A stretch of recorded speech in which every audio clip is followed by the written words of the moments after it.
Good afternoon, everyone. Welcome to today's BJA FY 2024 Byrne State Crisis Intervention Program Formula Solicitation webinar, hosted by the Bureau of Justice Assistance. At this time, it's my pleasure to introduce Aaron Feltz, Division Chief with BJA, to begin the presentation. Aaron. Daryl, thank you so much. And good afternoon, everyone, or good morning, depending on where you are. And welcome to today's webinar to discuss the Byrne State Crisis Intervention Program's FY24 solicitation. I want to start by introducing you all to the Byrne SCIP team. So as Daryl said, my name is Aaron Feltz, and I am a Division Chief at the U.S. Department of Justice's Bureau of Justice Assistance, or BJA. And I am joined by Andrew Radiguero, who is here today helping to answer questions as they come in. We also have Eric Dietrich, our Associate Deputy Director, here helping with questions as well. This slide provides an overview of our presentation today. For today's webinar, we're going to provide you with an introduction to the Office of Justice Programs and the Bureau of Justice Assistance, and an overview of the Byrne State Crisis Intervention Program. After that, we'll discuss the Byrne SCIP allowable activities, eligibility and application requirements, program requirements, and finally, resources for submitting the application. And we will close out with after time for questions and answers. And as Daryl mentioned, as we go through the presentation, please type any questions that you have into the Q&A box. Next, we'll move into the introduction to OJP and BJA. So first, a little bit about the Office of Justice Programs, or OJP. BJA is located within OJP, which is one of the three grant-making components in the Department of Justice. OJP provides a wide range of services to the criminal justice community in the forms of grants, training and technical assistance, and research. Although our focus here today is a BJA funding opportunity, there are other opportunities that offer additional grants and programs to support our shared public safety mission within both BJA and OJP. As you can see, BJA is one of the 6 different program offices within OJP.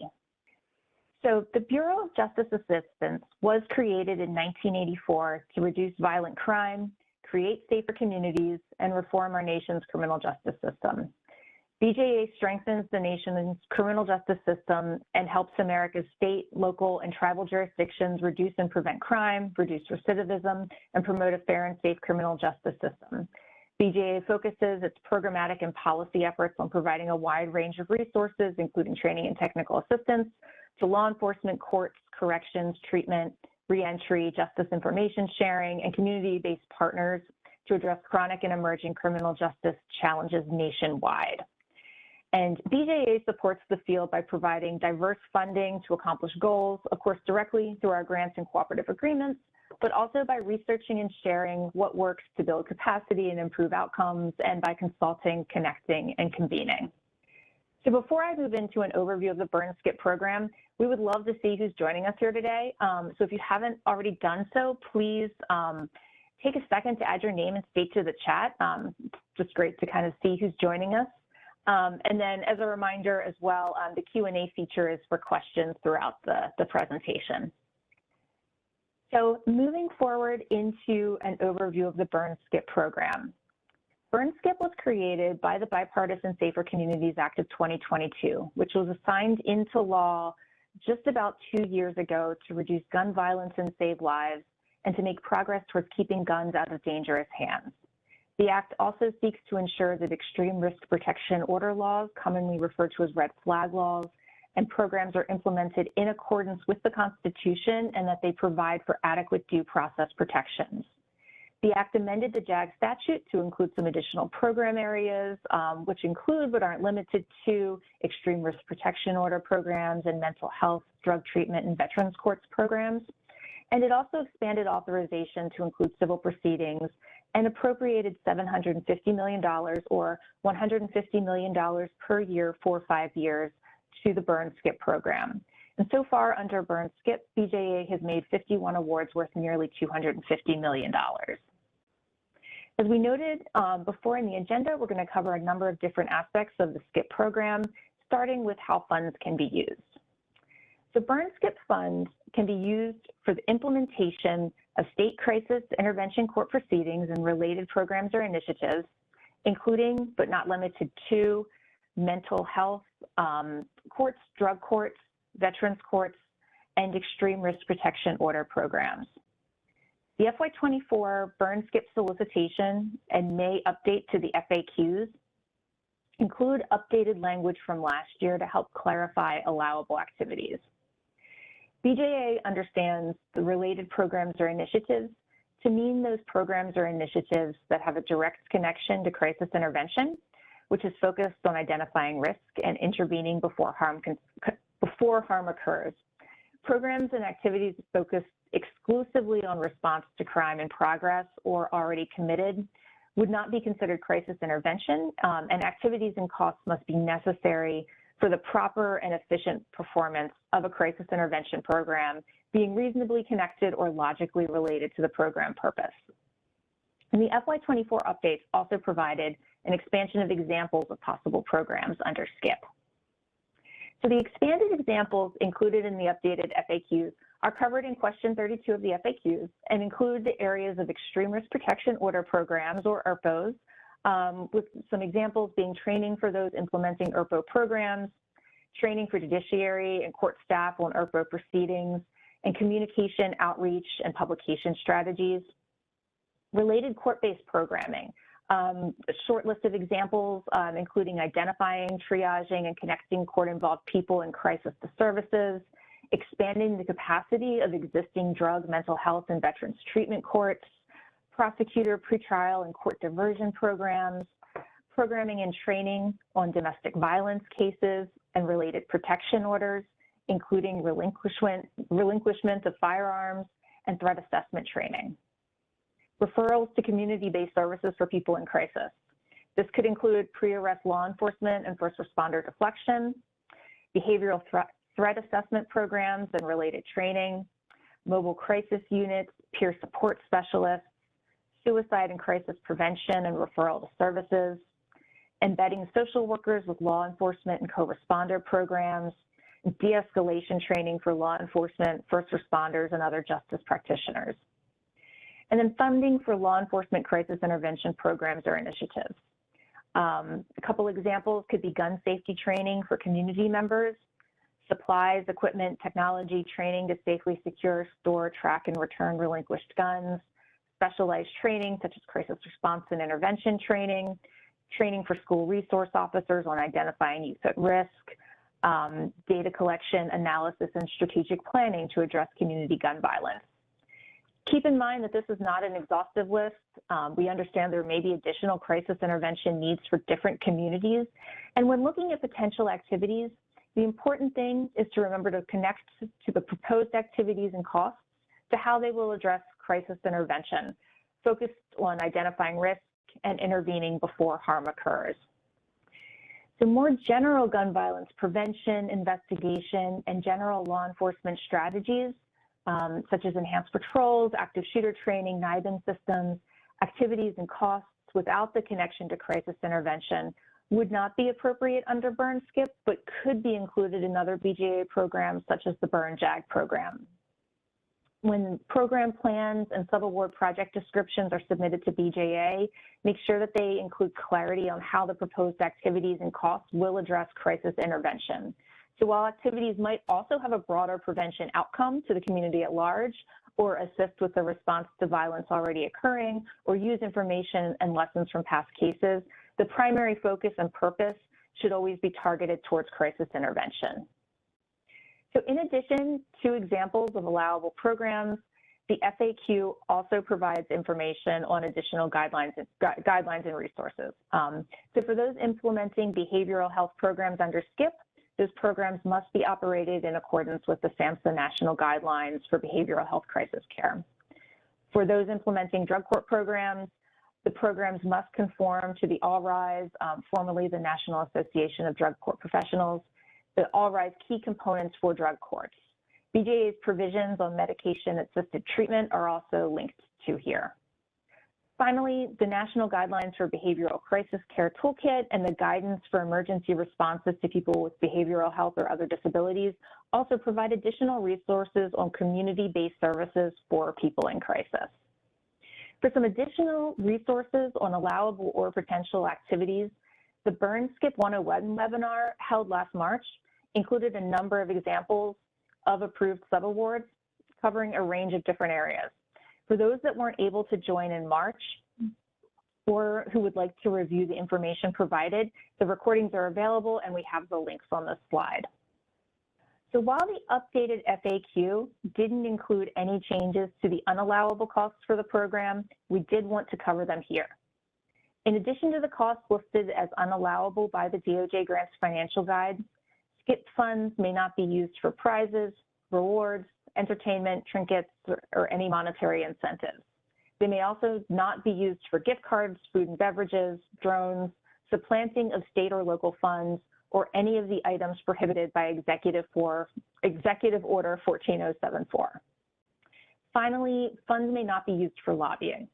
In general, as a matter of federal law, funds may not be used either directly or indirectly to support the enactment, repeal, modification, or adoption of any law, regulation, or policy at any level of government. Chapter 2.1 of the DOJ Grants Financial Guide provides more specifics about the restrictions on lobbying, but if at any point there are questions as to whether a particular use of grant funds would or might fall within the scope of these prohibitions, please contact BJA for guidance and do not proceed without the express prior written approval of BJA. So next, we are going to move into the section on eligibility and application requirements. So this slide provides an overview of the solicitation details, including the grants.gov opportunity number and the full solicitation title. We're going to repeat these deadlines. I'm going to repeat these deadlines multiple times during this presentation, but the grants.gov portion must be completed by July 24th, and all required documents must be submitted in Just Grants by July 29th at 8:59 p.m. Eastern Time. Only states are eligible applicants and must designate a single state administering agency to apply. And the OJP website includes the list of current SAAs and their contact information. As noted on an earlier slide, the total funding available for FY24 in Byrne SCIP is over $140 million. We've included the link here to the allocation chart showing the breakdown by state, and as discussed in more detail in the FAQs, these allocations are based on the prior year's JAG formula, so the FY23 JAG formula. From there, the allocation chart also shows the amount that must be passed through to local jurisdictions. This includes both the direct pass-through and the less than $10,000 pass-through. Only the less than $10,000 pass-through is eligible for a waiver. And keep in mind the direct local pass-through must be provided to units of local government. Finally, the allocation chart also includes the maximum amount that can be used for direct administrative costs, which does not impact the amounts that must be passed through. We'll talk a little bit more about this in a minute, but this allocation chart will be a key reference in preparing your application. The link is included here. It's also included in the solicitation. So as we mentioned earlier, the application is a two-step process. Step one is through grants.gov, submitting the Federal Assistance Standard Form, the SF-424, and the Disclosure of Lobbying Activities Form. And then from there, the application moves to Just Grants, where the rest of the elements will be completed. We aren't going to go through a full list of application elements today, although we will walk through the proposal narrative and budget. But the OJP application resource guide is available to provide detail on each required application component. We're going to cover the link and some more information in a later section, but keep in mind that that resource is always available as you're walking through the different sections in the Just Grants application. For the program plan, if your state is ready to go with a full program plan for the FY24 SCIP funds, has board approval, you can submit with your application and we can review it as part of the award process.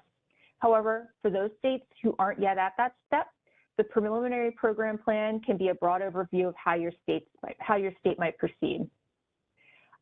Like with the FY22-23 cycle, you would then develop and submit the full program plan for post-award approval.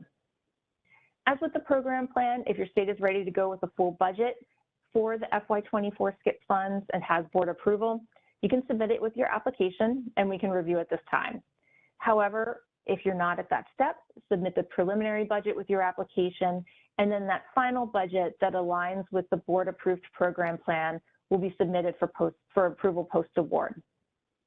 We do want to add a reminder when working on the budget make sure that the direct administrative costs are no more than 10% of the total funding, and that the full required pass-through amounts are identified. So this slide is going to be repeated at the end of the presentation. And like I said, we're going to cover the due dates multiple times, but here's a reminder. There are 2 steps for the application process. Step 1, the grants.gov submission by July 24th, and step 2, the Just Grant submission by July 29th. Next, we are going to move into a discussion of the overall program requirements for Byrne SCIP. First, the Crisis Intervention Advisory Board.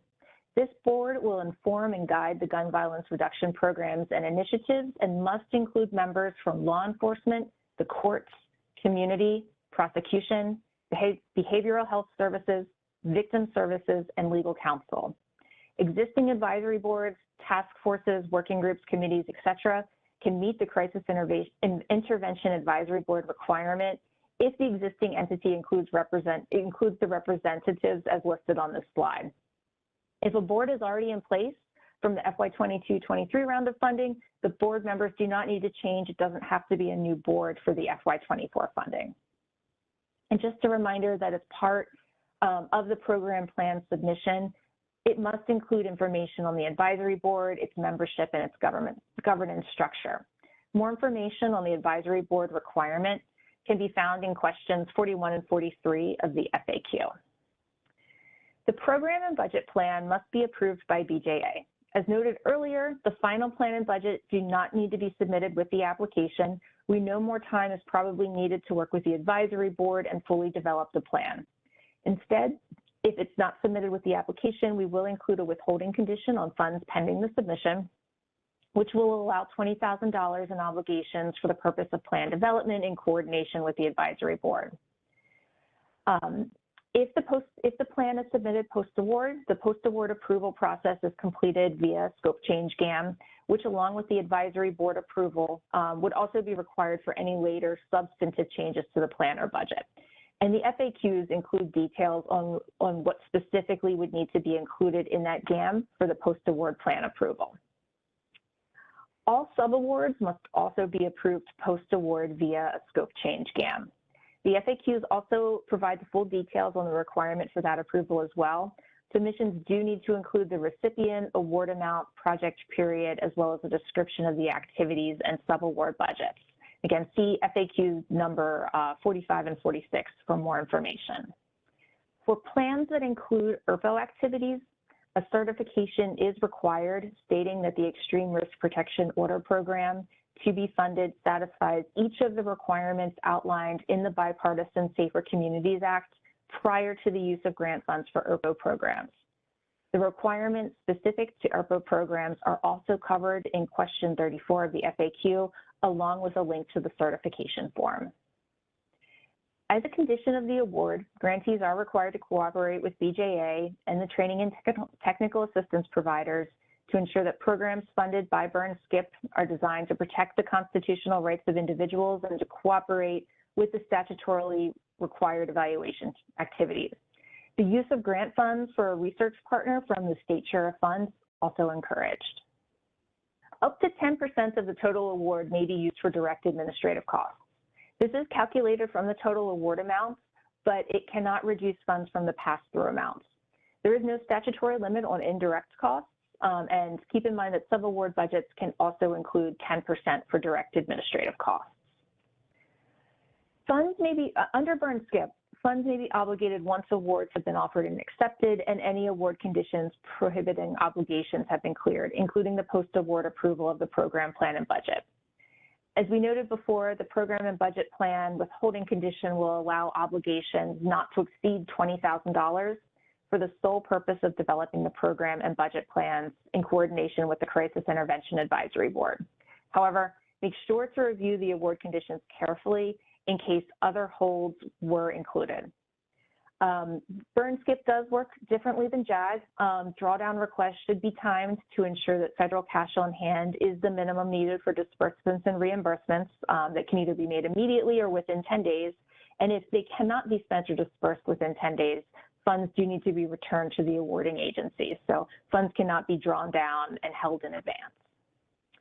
For Byrne SCIP awards, quarterly performance reports are submitted through BJA's performance measurement tool, or the PMT, with then semi-annual reports uploaded in JustGrants. This slide also includes the link to the performance measure questionnaire used for the SCIP program, and this is covered in more depth in questions 50 and 51 of the FAQs. Finally, a brief overview of the pass-through requirements. These are also covered in more depth both in FAQ number 28 and in the solicitation.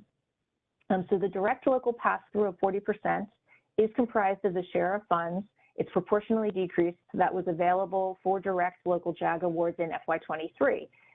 And this pass-through must go directly to units of local government. The less than 10,000 pass-through is the share of funds proportionally decreased that was added to the JAG state share in FY23 for less than $10,000 jurisdictions. This funding may be used to fund state courts that provide criminal justice and civil justice services to the less than $10,000 jurisdictions within the state. It may be passed through directly to one or more of those jurisdictions, or a combination of both. The direct local pass-through is mandatory and is not eligible for a waiver. The less than $10,000 pass-through is eligible for a waiver. More information on that process is covered in the FAQ if your state is interested in requesting a waiver. All right, and in our final section of today's webinar, we're going to cover resources to assist with the Byrne SCIP application. The Byrne SCIP program has 3 TTA providers: the National Criminal Justice Association, NCJA, who can assist with program and budget planning and development, data collection, and coordination amongst FAAs, TTA, and BJA, the National Council of Juvenile and Family Court Judges, NTJ-FTJ, who can assist with partnerships with courts, needs assessment for state court programs, and the National Landscape of Promising Practices, and the Johns Hopkins University Center for Gun Violence Solutions, who can assist with IRPO-related training, IRPO support, and peer-to-peer engagement. We also have a direct TTA request link. The link's included on the slide. It provides a brief TTA request form, and those TTA requests will go to all 3 providers, and they'll reach out based on the content of the request. For application submission, one of your key resources is the OJP application resource guide. I mentioned this earlier, and it's a very comprehensive walkthrough of each section of the application. It's probably too small to see on the right-hand side of the screen, but this page goes through each element of the application with links to additional details and instructions. If you reach a section of the application, one of the forms where you're unclear, this will be your first stop. It's a really comprehensive guide to OJP applications. And this page shows the resources available for OJP's JustGrants system.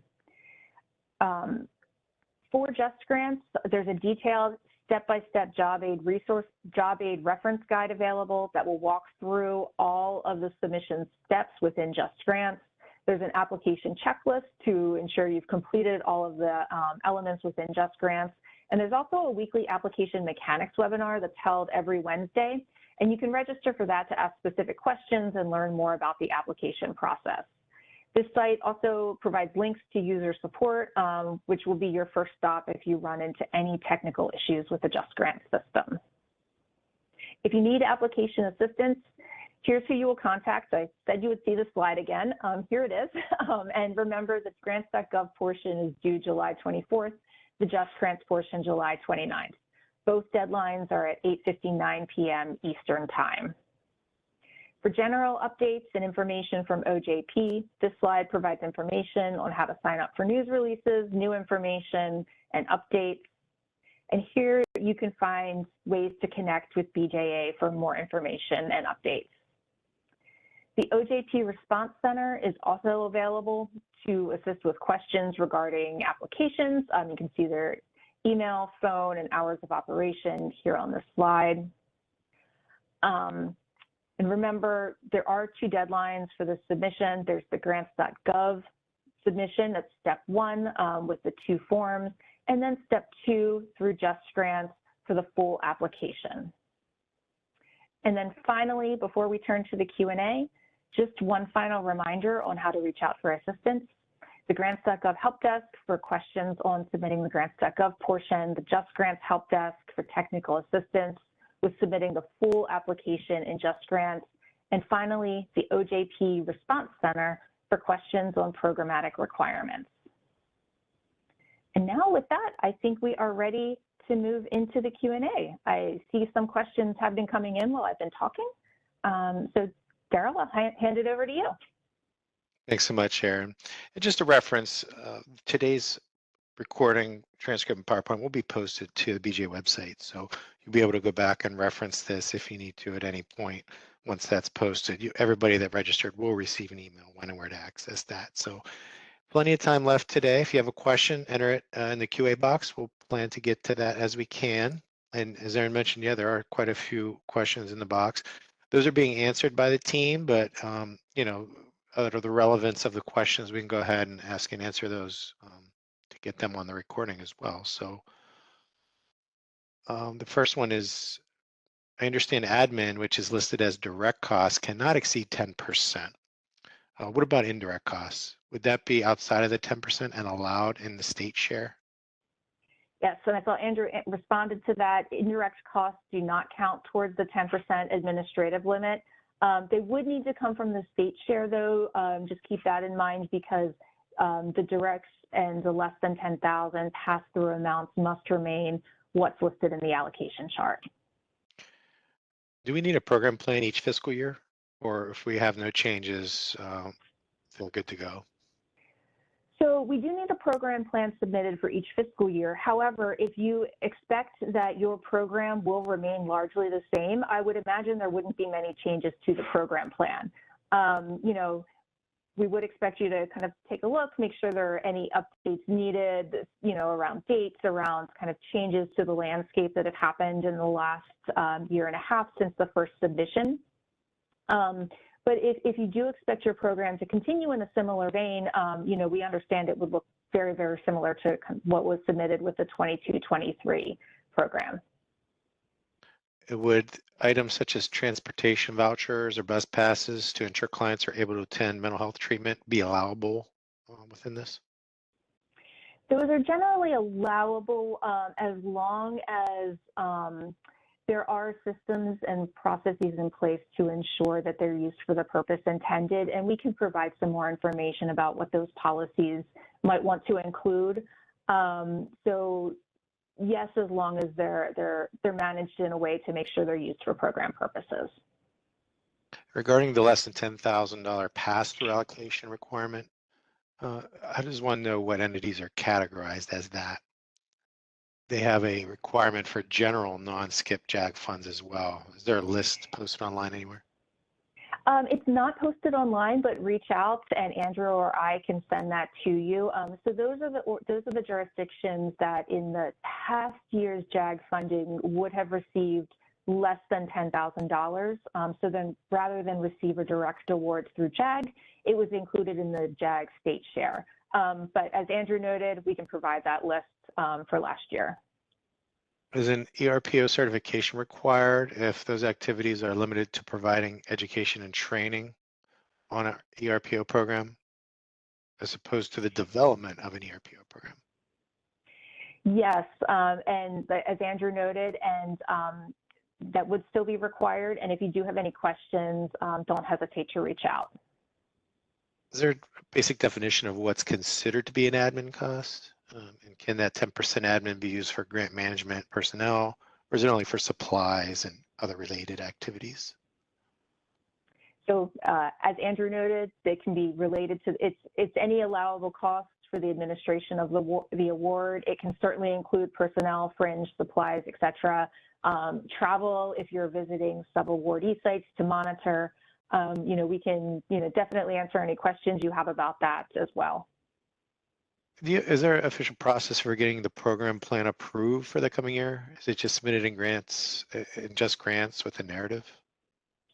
So if your program plan is developed and has been developed in coordination with your advisory board and has been approved by your advisory board, you can submit that with the application and we can review it as part of the application. However, we definitely know that might not be complete by the end of July. So if that is the case, the program plan approval process will be the same as it has been for the 22-23 funding cycle. It would be done via a scope change GAM in Just Grants, and we'll review it post-award. If the program plan and board approval are ready at time of application, you would want to make sure to include all the elements, so including kind of that documentation of board coordination and approval of the plan, as well as the plan itself. Wonderful. Thanks so much for that. That's the end of the queue at this time, but we have plenty of time today. If you do have a question, go ahead and enter that in. And in the meantime, as was mentioned, I will go ahead and put up the quick reference contact. So once we conclude today, if you have any questions about the programmatic requirements, you can call our OJP Response Center here, listed here, or email grants@ncgrs.gov. So I'll just keep this up for a while as we get through Q&A. Nothing else in the queue at this time, Aaron. And regarding that program plan, does that need to be submitted along with the application? So a narrative does need to be included with the application. We understand that it might be sort of a preliminary narrative at this point, and that's fine. The program plan itself, if it's not submitted, if it's not submitted as part of the application, we'll include a withholding condition for the development of the plan on the award, and then it can be submitted post-award. So the process would be the same as it's been with the 22-23. You would do a post-award, or you would do a scope change GAM and Just Grants, submit the final program plan, the documentation of board coordination and approval, and then we'd review it. If all's good, then approve the GAM, remove the hold, and you would be good to move forward. Now, also bring this up as well. Actually, Aaron, I think the one with the deadlines may be a little more helpful here. I'll go back to that one. Here it is. So here are the deadlines. As was mentioned in the presentation, the grants.gov deadline must be met first by 8:59 p.m. Eastern, July 24th. And then the Just Grants deadline listed here, July 29th at 8:59 p.m. Eastern. And just a note too, the July 29th deadline, that is a Monday. The Just Grants Help Desk is available on weekends, but the hours are a little bit shorter. So just keep that in mind as you're planning the submission. Okay, that seems to be the end of the questions at this time. Well, thank you all so much for joining us today. We're here if you have any other questions as you move through the process. Don't hesitate to reach out. And thank you to Andrew for helping with the questions in the Q&A. And yes, once again, thank you all so much for joining us this afternoon or morning, depending on where you are. So on behalf of the Bureau of Justice Assistance and our panelists, we want to thank you for joining today's webinar. This will end today's presentation.